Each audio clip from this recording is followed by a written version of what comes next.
Everyone deserves a decent start in life. It's all too easy to forget that whilst for most of us, conception, pregnancy and birth are relatively simple, for some it can go so tragically wrong.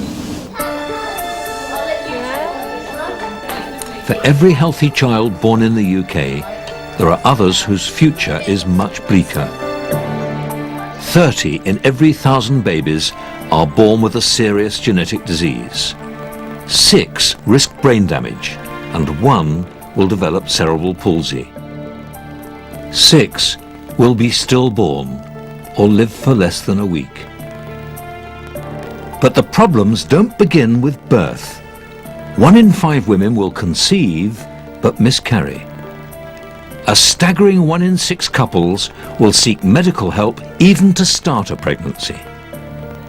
And every year, over 8,500 women will die as a result of gynecological cancers.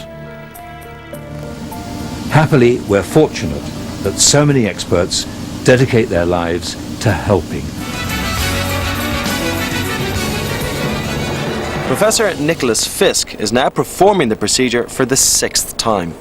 In these babies, if they have no amniotic the ultimate fluid aim is to improve the embryonic environment. So what we have here is a microscope which... In the fetus, prostaglandins are important for quite a lot of body functions. We'll probably treat her with nimesulide from about 26... Brain damage is the most single important problem. I think until we can solve the problem of brain damage, Obstetric cholestasis is quite common.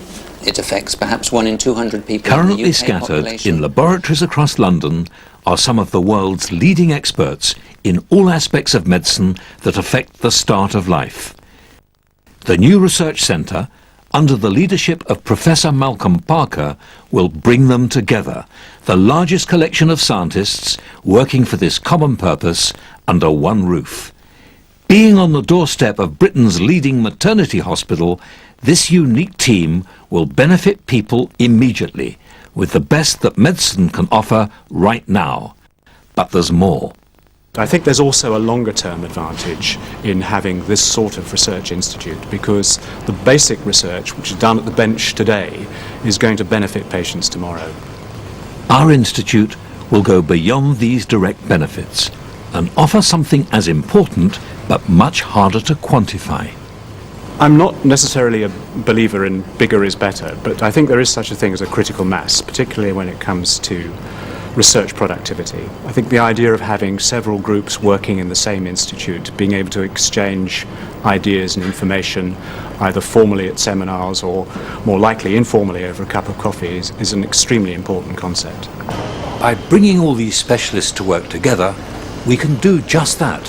Work together, share ideas, collaborate much more closely, start new techniques and approaches that we couldn't have envisaged on our own. It will mean that we will be able to offer families not just help with the treatment we can give today, but hope for the future. Well, this is Benjamin Keeling, and he's 17 months old and he has severe haemophilia A.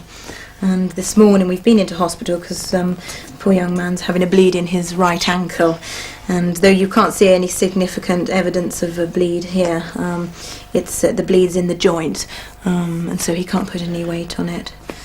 So we've been in for an injection of factor 8, haven't we, young man? Haemophilia A is an inherited disease affecting only boys. It prevents blood clotting.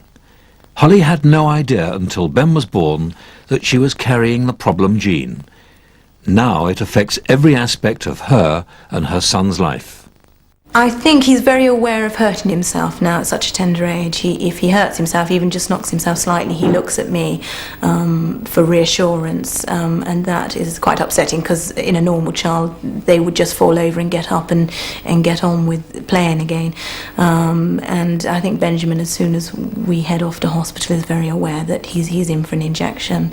Gonna hold your tractor up? I do tend to come away most days crying, but I've got to try and be strong for him. Have a look at. Ben's condition leaves him in constant danger. Even small knocks or accidents will put him in hospital, and anyone could very easily be fatal. With any child you have to be very careful, obviously for safety reasons, but with Benjamin I can't afford to make one mistake.